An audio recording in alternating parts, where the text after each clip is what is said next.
Oh, lovely. Thank you very much. Good afternoon, everybody. Welcome to our webinar today from the Keeping Bristol Safe Partnership.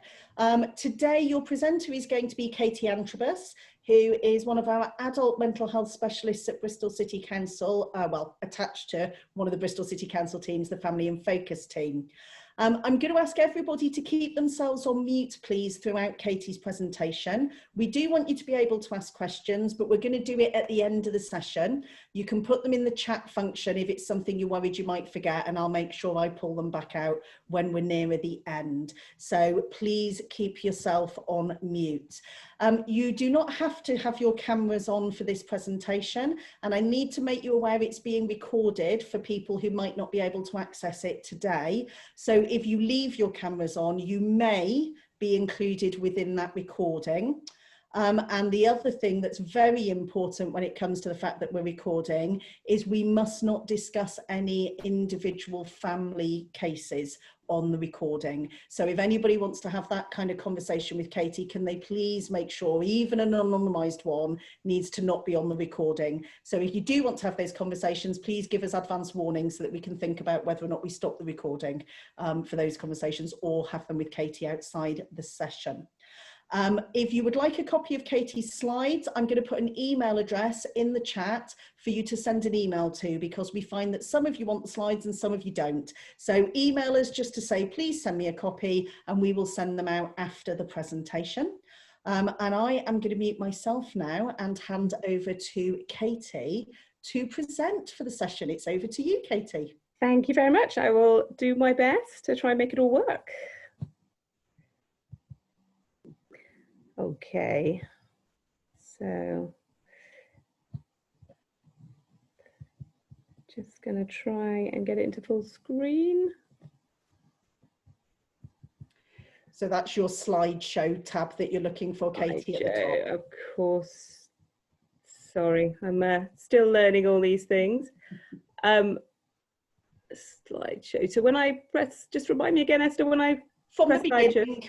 We will then see the whole slide if you just ask for slideshow from the beginning.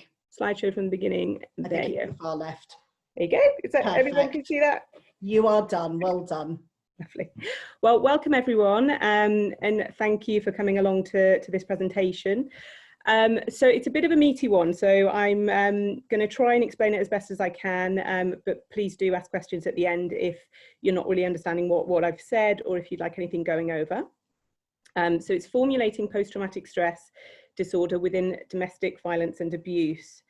So I'm aware many of you work in safeguarding, and you know, you will come across this side of things. I'm also aware that you'll come across from different angles.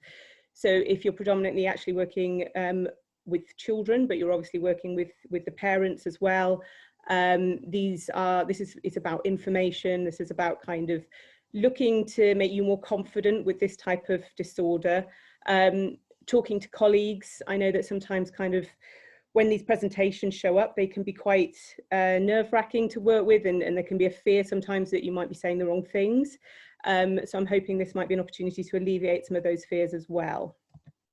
So to begin, in terms of aims, we're looking to understand why formulations may be helpful when working with post-traumatic stress disorder, to understand what constitutes a diagnosis of PTSD, to be able to understand what a formulation is and what a formulation of PTSD is, to understand how your self-esteem and our core beliefs can play a vital role in what can lead to post-traumatic stress disorder, connecting self-esteem with PTSD involving domestic violence and abuse, and to build your confidence in your approach to working with cases who may have PTSD or have been through trauma. Finally, at the end, it'll be kind of looking at the recommended treatments and services to recommend as people kind of come along to you. So a big part of this has come from kind of looking at research that's really supporting people who work with people who've experienced domestic violence and abuse, and really kind of looking at, there's been much better outcomes recorded for those who've had psychological therapy training and have a broader range of psychological awareness. When kind of looking into the research, what we tend to find is that you know, you can often sometimes be the first people that people who've been through these things are meeting. So by the time they actually get the mental health support, they may have had several kind of assessments or interviews or meetings with different people, and their story is potentially being constantly asked. And this can be a real struggle for people, and it can be really difficult for people to kind of understand what's happening for them and how they're explaining things. So by trying to sort of share some awareness of what the disorder is and how that might affect someone who's been through domestic violence and abuse, it's hoped that that just might better equip you in terms of how you might handle those situations. First steps in terms of psychological awareness, most of you may already know this, but knowledge of how the disorders are broken down and where symptoms are explainable can really kind of go a long way in terms of you identifying possible areas for your own interventions. So really kind of getting a sense of, okay, that's an area that belongs to me. I could maybe look at suggesting certain things for this person and feel confident that that might be helpful. Also important to remember with domestic violence and abuse, many of these cases may not be safe, which is a complexity around having, in addition, post-traumatic stress disorder. People might be coming to see you, but also they might have to return back to abusive environments. So it's also really about being mindful of these kind of things. So to begin in terms of saying what a formulation is, so as we already sort of said there, that first step in psychological therapies. So when I first meet somebody and I'm looking to work with somebody, the first thing I'm going to be looking at doing from them telling me their story is breaking that down into a sense of, okay, so how is this problem working? How's it being maintained? So what is it that they're saying is kind of the initial problem? Now, when you're getting told the story as a whole, you're hearing the whole story, but actually, when we kind of start to narrow that down and we kind of say, okay, so when were the troubling kind of feelings coming into it? Often people can be in certain places. They might be with certain people. They might have come into contact with certain stimulus that actually kind of triggered them to then suddenly start to feel all sorts of different discomforts.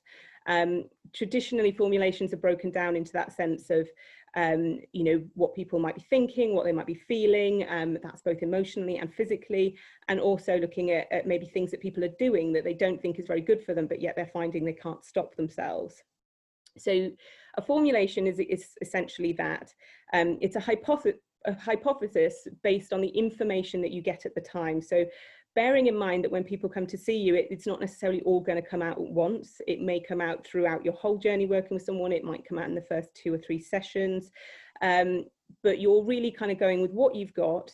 And although you'll kind of get some sense of which model you might be working towards, so we're kind of trained to sort of have an idea of the symptoms of different disorders, and that might lead us to working with, a particular model over another. So for example, we might be working with an anxiety disorder model as opposed to a depression one, or with post-traumatic stress, we might be specifically looking for that post-traumatic stress model. And we're looking to sort of put their symptoms into that formulation so we can really help socialize that person to understanding their own problem. It's allowed to be sort of changeable, it can be incredibly flexible.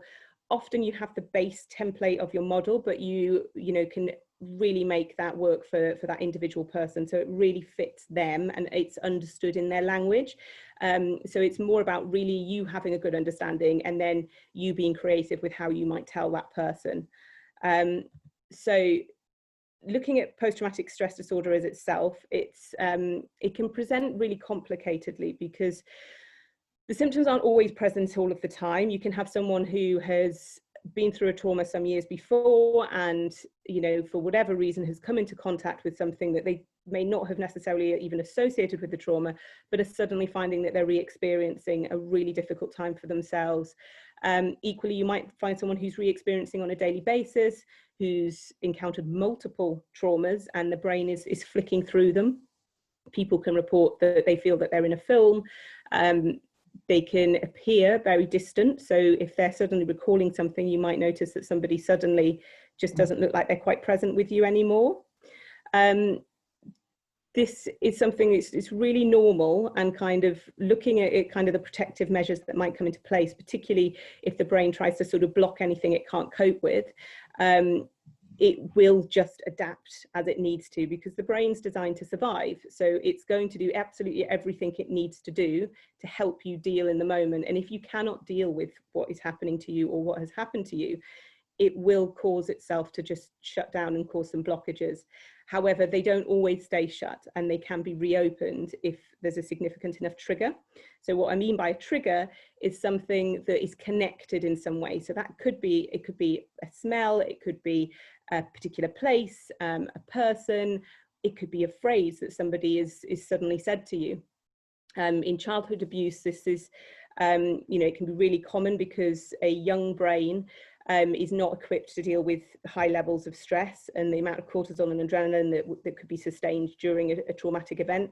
It doesn't have the information, it doesn't have the experience or the information to understand what is happening to them all the time. So again, that's really common for the brain to sometimes shut it out, so that as a child's growing up, it just doesn't have a memory particularly of it. But in later life, we start to sort of see certain behaviours coming out, and as time goes on, potentially that memory might start to come back in fragmented pieces. Though it's complicated and potentially quite frightening, because often it's obviously going to be something that's traumatic, it's a normal response physiologically. So the DSM-5 and across the world, kind of looking at the World Health Organization's diagnostic measures, they have removed this from being an anxiety disorder. And it can be really reassuring for a person to know that actually what people are saying is that post-traumatic stress is not a mental health problem or disorder. It is a natural physiological response to trauma. This is what your brain does, in the same way as if you were to break your leg, your body will do something to respond. This is essentially the same process, it's just happening in your brain.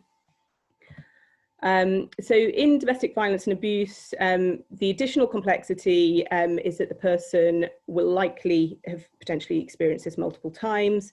There may also be a risk that they've had previous trauma, might be different partners. Also, the added complexity is the person may still be at risk. So people may kind of look to seek help. Other people might step in to give somebody help, but also there may be a natural risk that they're going to return back to that environment. In post-traumatic stress, the brain essentially has encountered significant threat. If that threat is not processed, then the information gets stored, and it gets stored right at the front in the part of our brain that's generally associated with trying to make sense of stuff and file it away.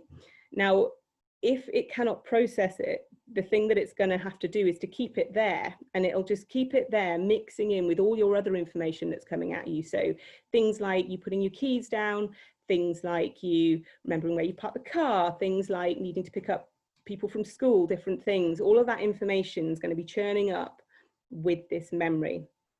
As a result of that, you can imagine that's going to lead to quite a chaos. It's going to lead to people doing things in not generally the right order. It's going to make people potentially forget a lot of things, which will be incredibly normal. So basically, any information that comes through your mind, there is a processing machine going on there that's generally looking for a date, a time, and a place to put it. And it just interprets anything else as live situations that must be useful, must be needed in order to keep going. And threats, predominantly, your brain will always keep going until it's resolved, because it will worry that it might be putting your life at risk, basically.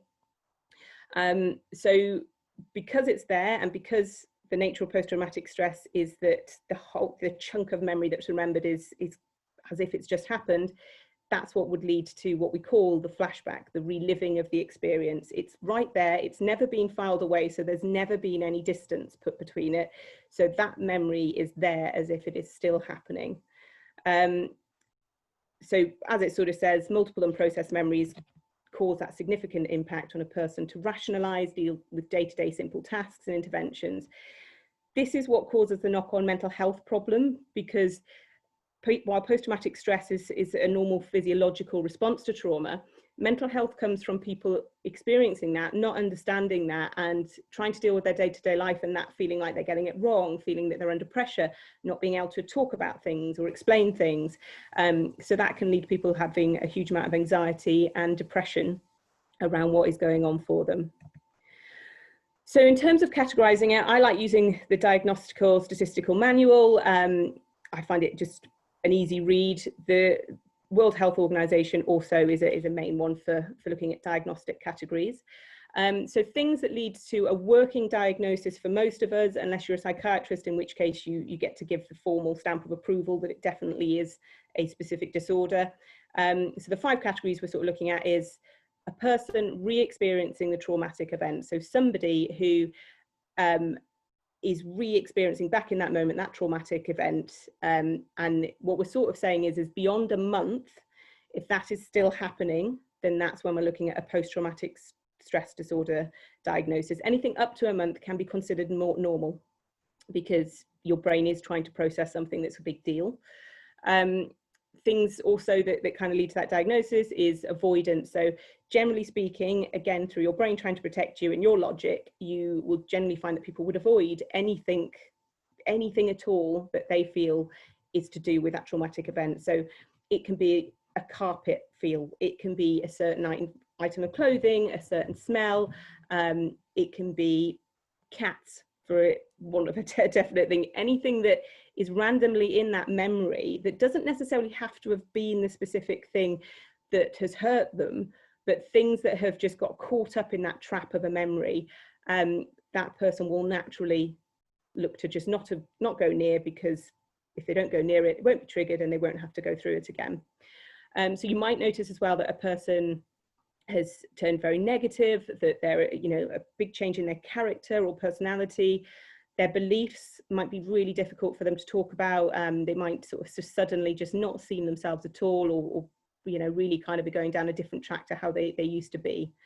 That will obviously lead to changes in the behavior and their actions. So previously, people who you might have, counted on for being reliable, or someone who, you might sort of feel knows exactly what they're doing in a situation, might just suddenly not be that person anymore. Dissociative symptoms as well. So you feel like reality isn't real. So sometimes people are aware that there's a flashback happening and they just don't know what to believe anymore. They just can't quite start to work out, is this real? Is this not real? Am I hallucinating? Am I delusional? And again, that anxiety really grows because it is a very difficult thing to be living it and not understanding it. So complex post-traumatic stress disorder versus single traumatic event. So complex PTSD is when there has been multiple traumatic events, essentially. Common examples are childhood abuse and domestic violence, for obvious reasons, because often it's more than just once. Other instances that can make things complex is when you've had just multiple separate traumas. So you've been hit by a car, but then you've gone on and something major's happened in your house. So these are things that, really important to remember, is that if you're coming into contact with someone who's going through domestic violence, unless they're saying this is the first instance, then the likelihood is it's a complex problem that you're dealing with. Looking at, in terms of childhood abuse, what we can be looking at is things that are happening over different years. So again, the complexity is that people will not necessarily remember all the details, and they've gone on into adulthood and potentially encountered another traumatic event, which is what's triggered off the other memories. Single occurrences of trauma are those that have occurred just as that single event. So like we sort of said, that's, you've had a car accident, you've had something horrific happen, but up until then, everything felt relatively stable and familiar. So psychological tools to help diagnose. So these can be really useful if you want to have a look at any. They're what we use in therapy. They'll be what psychiatrists use, what doctors use, and they are allowed to be used.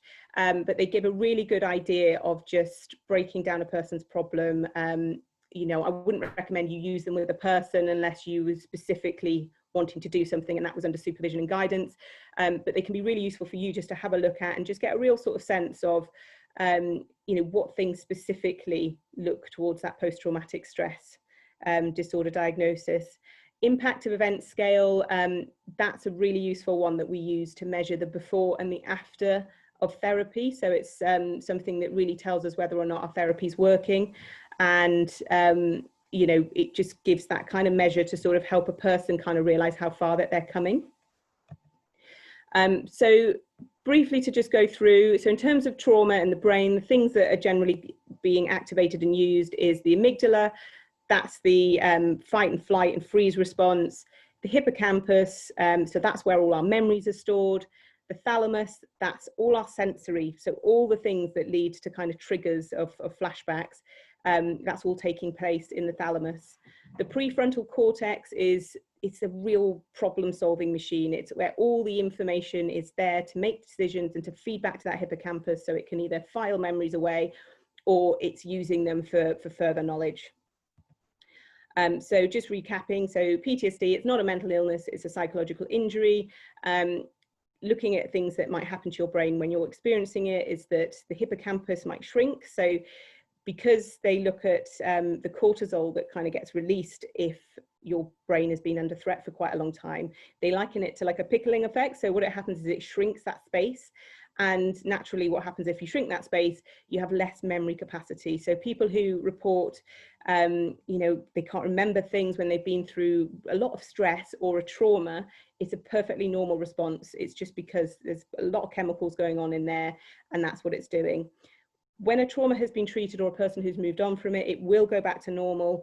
The only difference is if somebody who's been through prolonged stress and trauma or untreated stress and trauma, then you might find that somebody still will be struggling with their memory longer term. So increased activity in the amygdala, so people just get jumpy, they're much more alert, little noises, little different things just spark kind of a sudden shot and burst of adrenaline. And they can't control it. It's just out of their control because their brain just doesn't know if they're safe. So going through that, I have a video clip that Esther's going to play for you to just make sense of everything I've just talked about, just so we're clear on kind of how it works.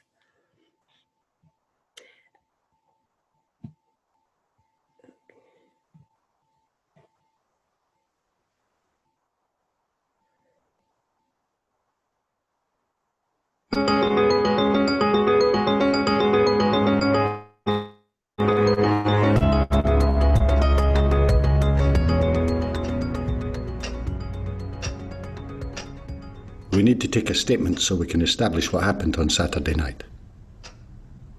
What time did you get back to David's flat? What time? I don't know. Can you give us an estimate? I don't remember. Would your pals remember what time you left the club? He seemed nice.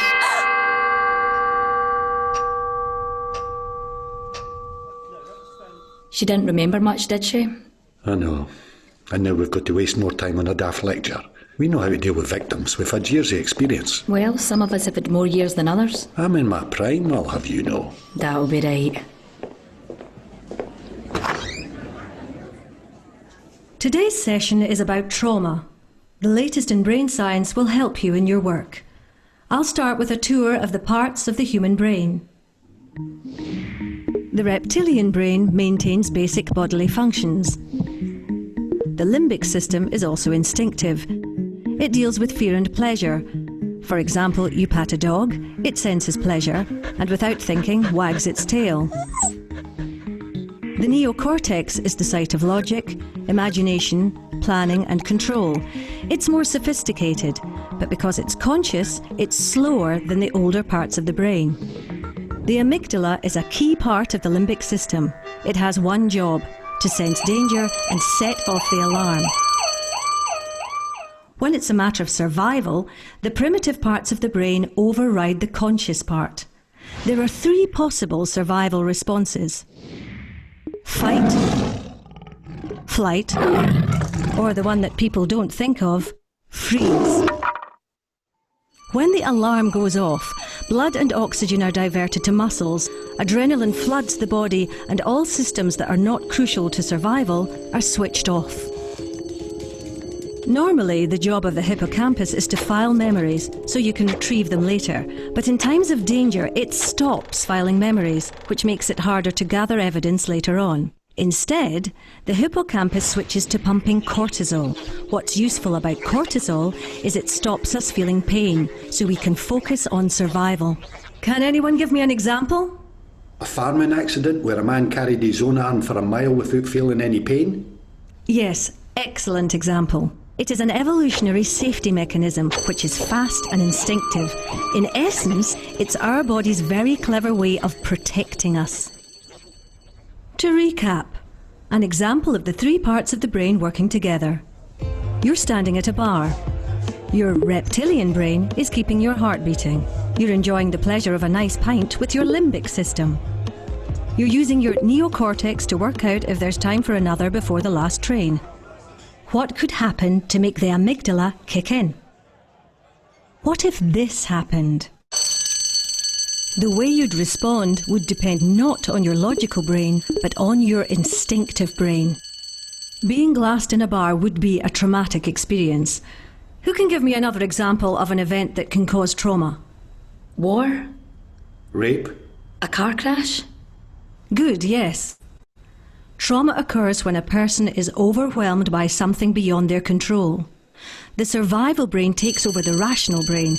It can lead to post-traumatic stress disorder, PTSD, with symptoms that last at least a month. Vicarious or secondary trauma is something you may experience if you deal with incidents such as rape or sudden death, or think of Lockerbie, Dunblane. You're not superheroes. Having a brain makes you all vulnerable to secondary trauma. It's important to understand that when trauma occurs again and again, it can become complex PTSD, such as in domestic abuse or child sexual abuse. The alarm system in the brain becomes jammed.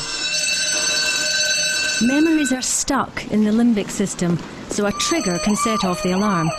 The trigger could be anything: a colour, a smell, a sound, a sensation. Now, the indicators of trauma. What should you be looking out for? Depression? Crying a lot? Yes, that's one response. And at the other end of the spectrum, total numbness. Nightmares? Flashbacks? Stress? Good, yes. And they may feel sick. Also, shame, feelings of guilt, inability to enjoy sex, social isolation, triggers. People often feel overwhelmed by the symptoms of trauma. This can lead to using alcohol or other drugs to block out memories, or self-harm, or dissociation when a person's mind detaches from reality. Indicators can be specific to the type of trauma. Say, dental problems, when someone who was orally abused avoids going to the dentist. A victim of abuse might bond strongly to her abuser. This is known as traumatic bonding, or Stockholm syndrome. And jumbled up memory, when a person's normal recording of memories doesn't work. Can you recall any times you've seen that symptom? What time? I don't know. A traumatised person may not seem like her usual self, or may be hypervigilant, on edge, or being startled by everyday things. Everyone is different. You never know what impact trauma will have.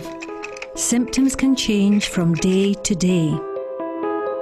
So what does all this mean in practice, in your job? A traumatised person's brain is protecting them, but that normal human response of self-protection can get in the way of evidence gathering. The US military has developed new trauma-informed interviewing techniques that you can use to work around this. Research shows that if someone seems vacant, they could be distracted by their traumatic memories. Try to ground them by asking a simple, non-patronising question such as, "Are you thirsty? Do you want a glass of water?" This can help bring them back to the here and now. Don't expect a logical, linear story. Ask, "What can you recall just now?" Find out what the victim physically felt or saw. Working this way, from the instinctive sensory parts towards the logical parts of the brain, you'll get more results. In conclusion, 4 things for you to take away. Trauma response is the brain in survival mode. Repeated abuse can make trauma symptoms worse. In response to trauma, people will behave in unexpected ways. Remember, trauma is a normal human response to abnormal events.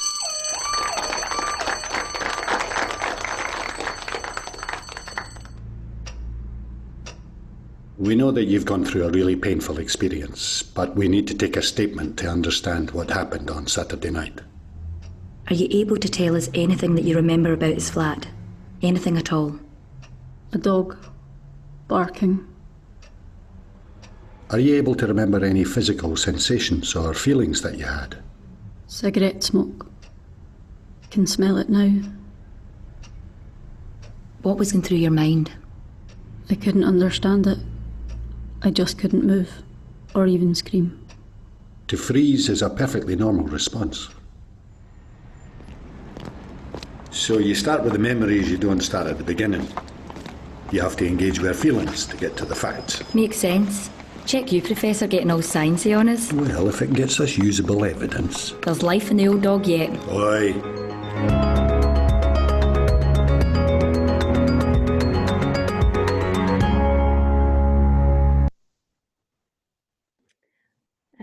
Okay, so I'll just return back to my presentation. Okay, can everybody see that okay? Yeah, that's perfect, Katie. Brilliant. Okay, so quite a sort of long video actually, kind of watching it back, but it's just to reiterate really, our responses are really important at this point. You know, when people have experienced these events, they're not going to recall it necessarily as a whole story. Sometimes almost the opposite, they can be on autopilot with their story, and that can be really difficult for you in your roles when you're trying to get specific information. Again, in a safeguarding role, you're going to be really trying to target to make sure that things are safe, that things have gone where they need to go, where children are concerned. You're going to be really needing that person to understand their role in protecting those children. And it can be really challenging to try and manage all those things in the language that you're using.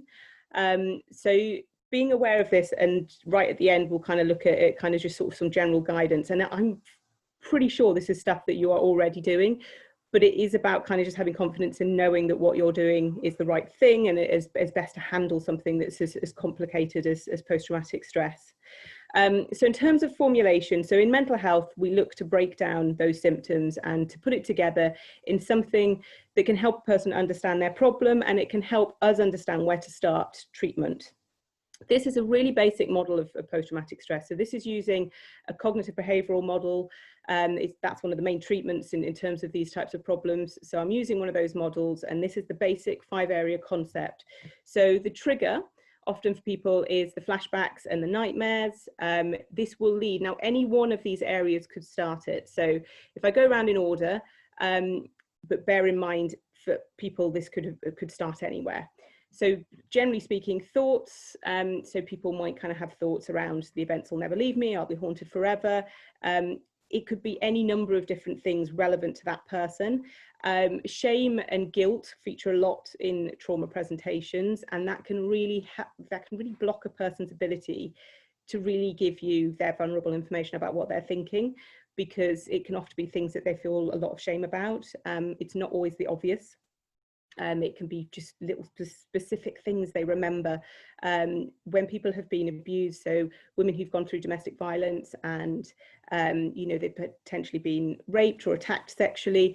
You know, it can be really common in things like people suddenly losing control of their bladder or different things that are really intertwined amongst this memory. So it can be really, really deeply traumatizing for all sorts of reasons for them, because they're locking away information because they fear it.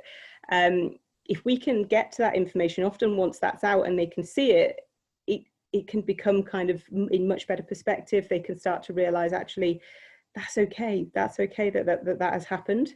But yeah, so we're generally sort of breaking it down into looking at sort of what is going on cognitively for people, what are people thinking, what are the kind of worrying thoughts from that initial trigger.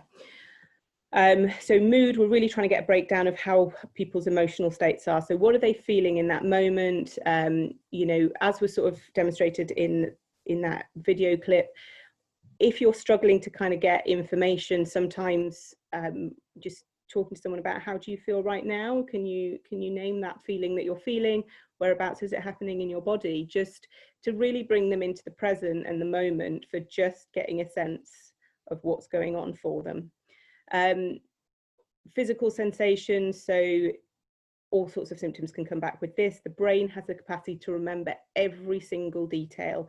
We all know it from our psychosomatic feelings we can have sometimes where, you know, we're not even necessarily triggered by something, but we can actually, if we really, really home in, we could remember certain smells without actually having to smell them, because our brain is that good at storing information. Therefore, going into flashbacks and things like that, it can really get it down to the minute detail to really bring a person back into that situation they were in. So behaviour avoidance, you know, is a massive key thing in trauma. They're going to want to avoid things. You might be coming across people who you're arranging appointments for. You can have a really good first session and then you find you can't get hold of them, or suddenly they're not wanting to have the contact. Pre-contemplation with these types of problems and experiencing domestic violence will no doubt be common. It can be really difficult. Some people share things, they feel a bit of a lift, and then they go home and absolutely worry and terrify themselves that they don't feel good about it, or it's not a good situation. When I'm working with people with trauma, before we even begin looking at anything, we have to explain all of this. We have to explain kind of the potential down feeling that people might have once they get going in treatment. Sometimes people will feel, you know, that they're starting to open up and talk more, but they actually feel lower initially before they can start to feel, you know, that their mood can lift.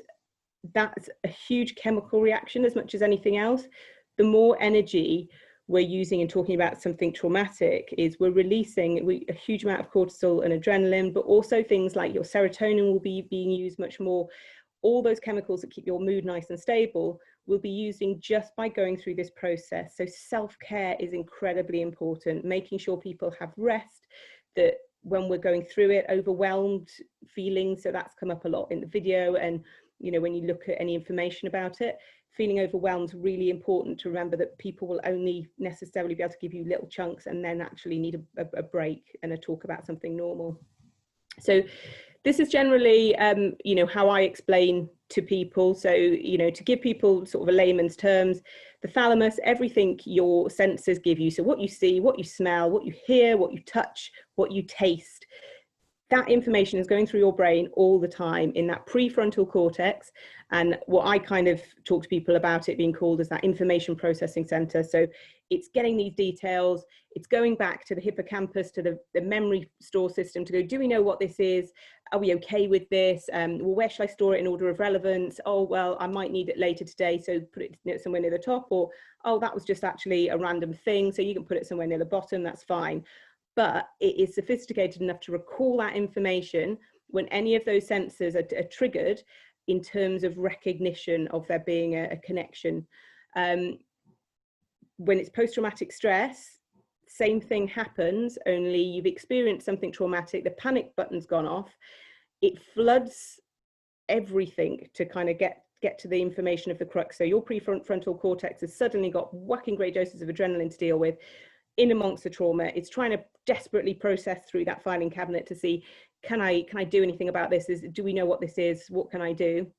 And if it can't, so if after a few days and weeks, it's still trawling through that information and still can't quite make sense of it because it just cannot see how it could have been avoided or how it could, you know, how it could be explainable, that information gets jammed in there, and that panic button is being pressed then every time you come into contact with something. So just thinking about it, just somebody maybe mentioning it to you, it's going to flood you again, and it makes for a very confused time up in your brain.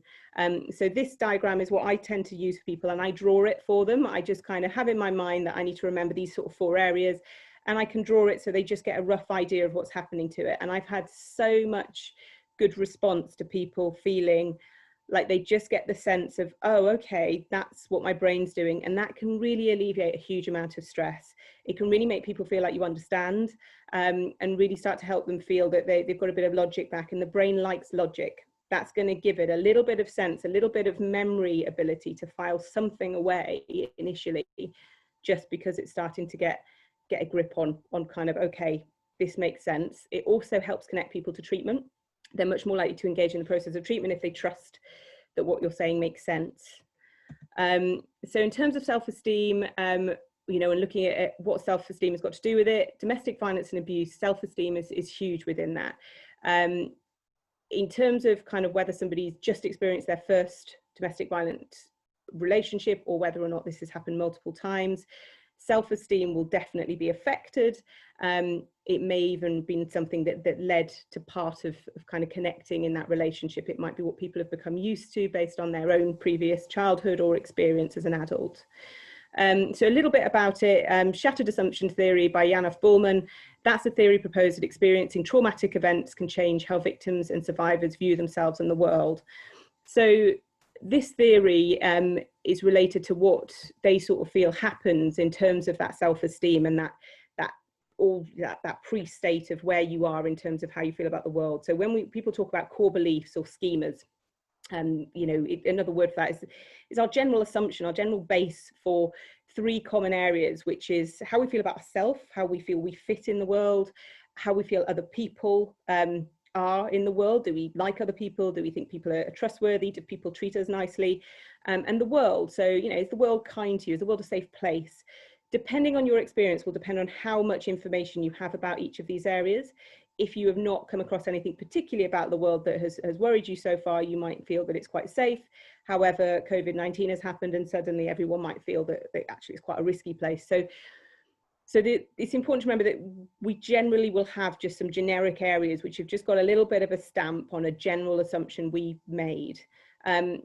It's all made up from factual lived experience, so it's all unique to you. Yours are yours only. It will be based on things that you've actually been through. It'll be based on feelings that you have had. There is no such thing as a normal response to unique experiences. Just because, you know, someone has been through something and you would expect them to behave in a certain way, it doesn't mean that's what they took away from it, because on that day it might also be intertwined with other things that were going on for them. You know, people can have all sorts of life events happening, and that can really affect how they feel about certain experiences.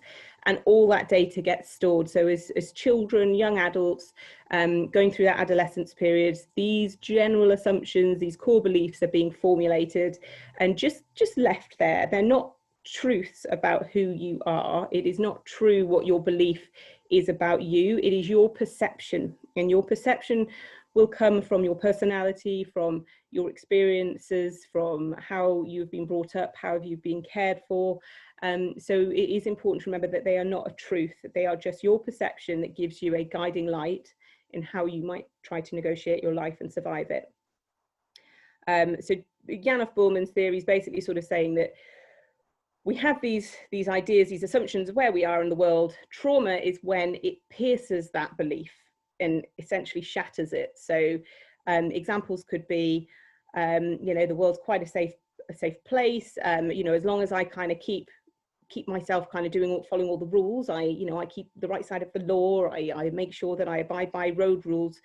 And then suddenly you go to cross a road and somebody runs you over, even though you've pressed the button and you've waited and done everything right. It's the shattering of what you know to be something that should be a given. And essentially that's what creates the trauma and the post-traumatic response. So protecting, guarding your schemas. So alongside these beliefs, your brain really early on will have developed rules. You'll see children do this. You'll see children try out manipulation skills. You'll see them do random things to push your boundaries. And essentially it's because we're discovering all the time things around these areas. And we start to connect. We start to decide, okay, well, if I do this or I treat somebody like this, then I'll get what I want. We're designed to be forward thinkers. We're designed to survive. We will practice these responses. We'll try them in different situations and we'll learn from it. We'll talk about things a lot. So we'll get other people's information and advice, and we'll generally find our way to sit with it. Young adults, I'm always saying this to young adults who get really worried about things that they've done, even though they don't know why they've done it. It's really normal, because even when we know something's wrong, we might still do it. We might, have too much to drink. We might do different things.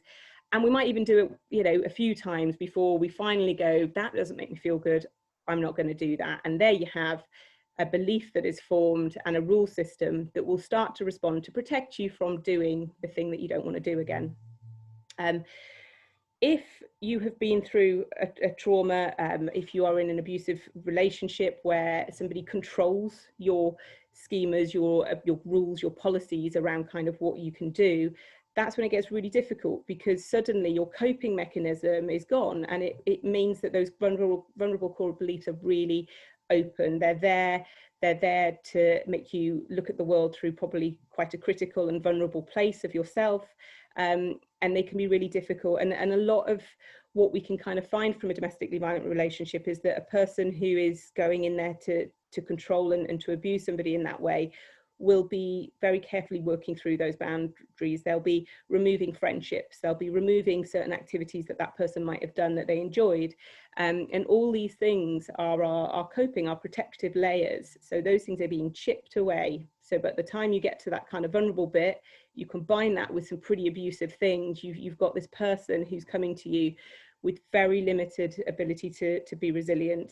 And that is, generally speaking, one of the main reasons why people might return to abusive relationships, is that all their coping strategies have now become that person, that life that person has given them. Without any of those things, they don't really know what they're supposed to be doing or where to go. So that can be incredibly hard when you're working with it, and you can set about trying to put things in place. But it's also our guidelines for what we're looking to help people do to move on from it. These things are going to need replacing, and they're going to need even some temporary ones putting in order to help people kind of begin that first step of keeping away from harm. So really important to remember it when you're working with young children and adults, that when they've gone through things, whatever it is, big or small, and they come to you and people are talking about it to you, your responses can be quite significant in how they might feel about it, and how they might then put that to use in terms of their making of the world. A lot of this is very central to our approach, and not necessarily what we say, but how we make people feel. This is the formulation around low self-esteem. It's a Melanie Fennell formulation. She is a brilliant person when it comes to self-esteem. I'd recommend any of her work or any of her books.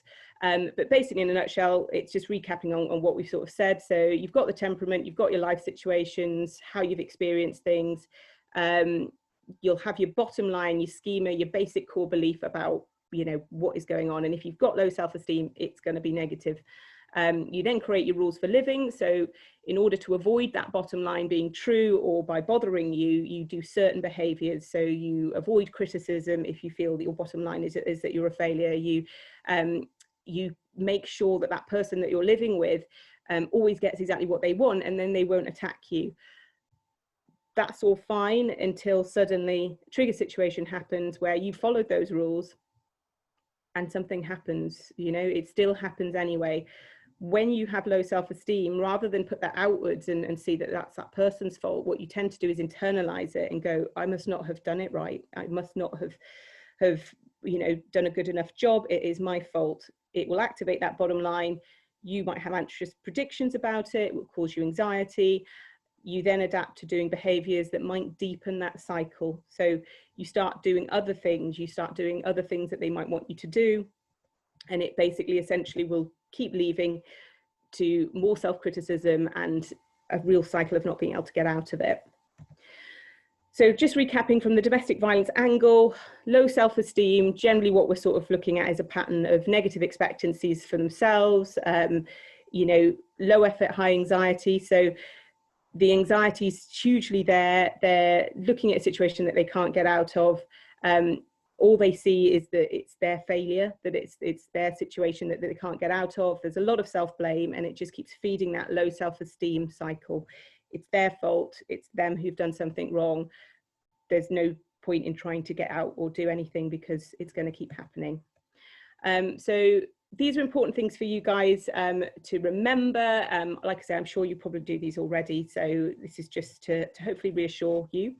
But being gentle in your approach, like I said, you might be needing to get specific information about children. It can be really, really difficult, but just be mindful. If someone has this disorder, then they have it. If you are too direct, you may likely trigger kind of that stress response, and you're just going to get a bit of a jumble of words coming out potentially. They might dissociate or flashback.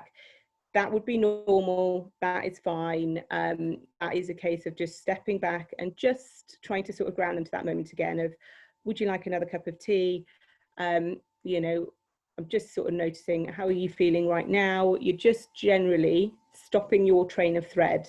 if you see that you've lost them, there's no point in sort of persisting. Bring it back to a more normal conversation. Get the information you need and nothing more unless they offer it. So it's really important, particularly in the early days. You might well be coming across people who've literally just been through this trauma. So we would sort of say, you know, particularly anything inside of that first month, wait for them to offer the information, get what you need to get. You know, absolutely, you have to kind of do your jobs and do what you need to do, but anything else in terms of asking any detail or small details, if they want to talk about that, then that's their brain trying to process it. That's fine, that's good, but you wouldn't kind of specifically keep asking them about things. You would allow your time spent with them to be taken where they want to take it, so letting them lead it where you can. They will, you know, again, what we kind of know from kind of the evidence of working with people is that often in these cases they'll be interviewed by the police, they'll be interviewed by different people. In those situations, it's very stressful because people are needing exact details, because it's really important, you know, they have to have those details. Unfortunately, that does mean people are going to, you know, really feel quite traumatized by having to do it. However, when you come to formulate, it can be a necessary part of helping people understand that. And again, when people can understand something, they can start to heal from that and move forward. Be aware you might need to give them more time. They might feel exhausted or overwhelmed really easily. Using diagrams where possible. So I really find this really helpful. I find it's really good if you can draw something for somebody in their language. So if they have particular interests, you can kind of use analogies to suit them, but giving them something that they can look at later and just understand. And if you're seeing them again, you know, they might come back and kind of just relay to you, just really helps you know that they've internalized it, that they've made sense. It's a complicated kind of problem that has, you know, it has a lot of detail to it if you go into all the big ones, which is why I keep it really simple and just try and give them relatable kind of options to look at. As with most things, as I've said before, people will remember less about what you said and much more about how they felt when you said it. Validation goes a hugely long way. It can be a huge part of the actual treatment, is people just feeling that they've had their moment and that actually what happened was not okay. And just knowing that, and actually just really knowing that this is not okay, this is not you, whatever those circumstances that are making you think it's your fault. It's really getting a clear sense that actually you have been through something huge, and that's not okay. So people kind of really get a sense of knowing that they are entitled to time too for what has happened. So breaking it down practically, if you're confident in understanding kind of, you know, the basic PTSD model, practice it, see if you can kind of feel that it fits your own language, and just giving them a bit of a simple kind of run through of what might be happening in their brain can be really, really useful for people. It can go a long way to alleviating some of the stress of feeling that actually maybe there is hope that they might kind of move on from this. It's keeping it very logical. The brain really likes logic. That's what it's looking for. That's what it's missing. So anything that's simple that you feel confident in can be really good. If someone appears to be struggling, recalling stressful events or struggling to give any information, just gently, as we said, ground them to the present.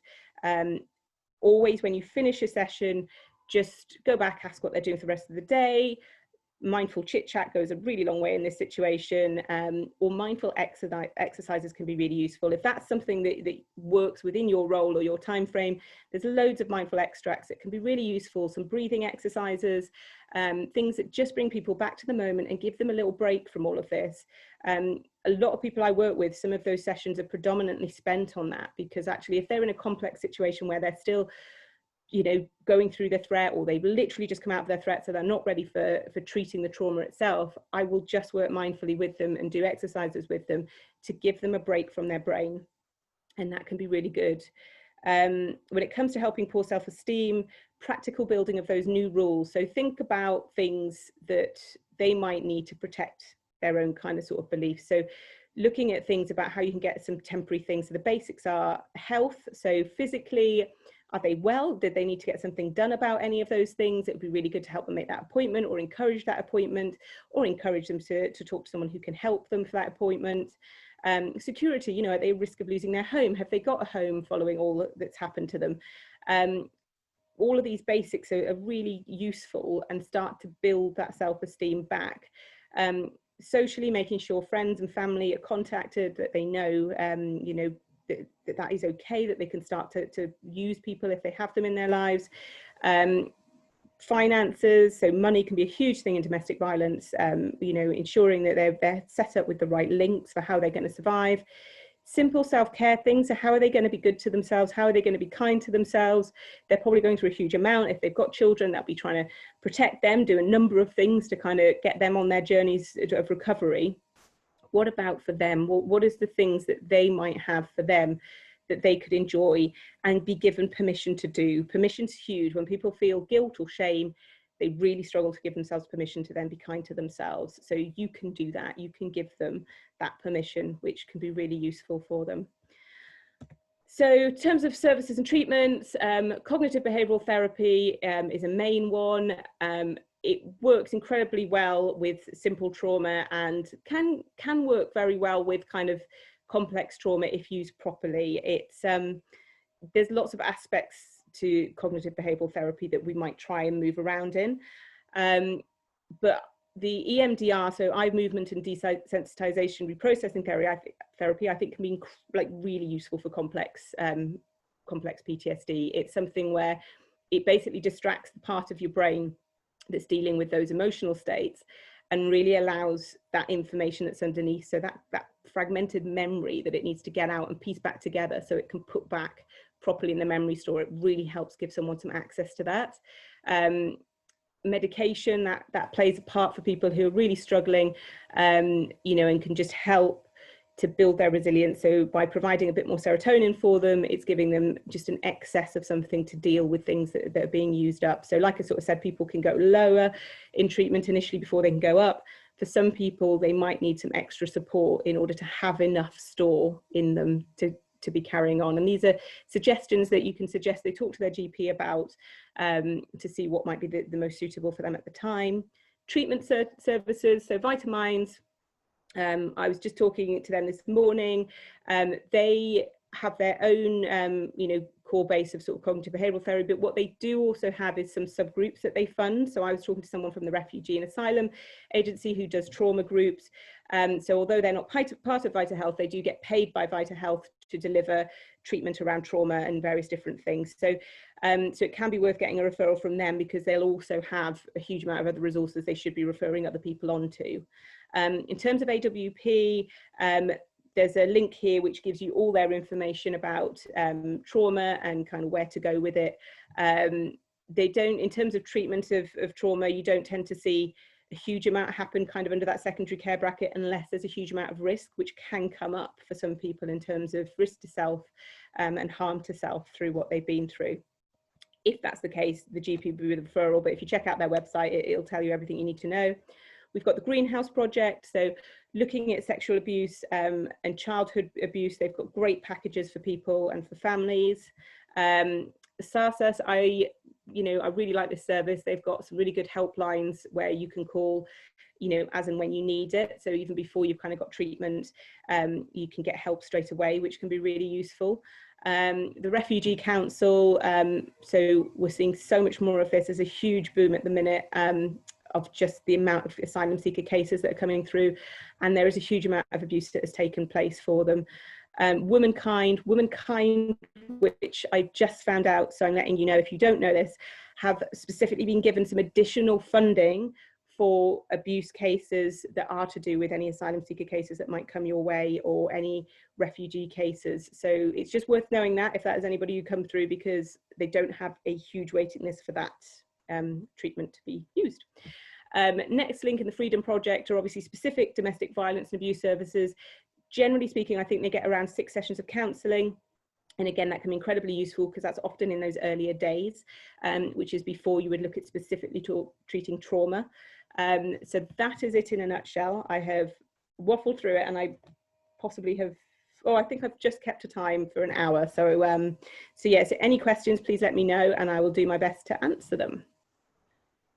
That was fantastic timing, Katie. Thank you very much. By luck, I think. Amanda, can I ask you to just stop the recording, please, at this point for us? That would be brilliant.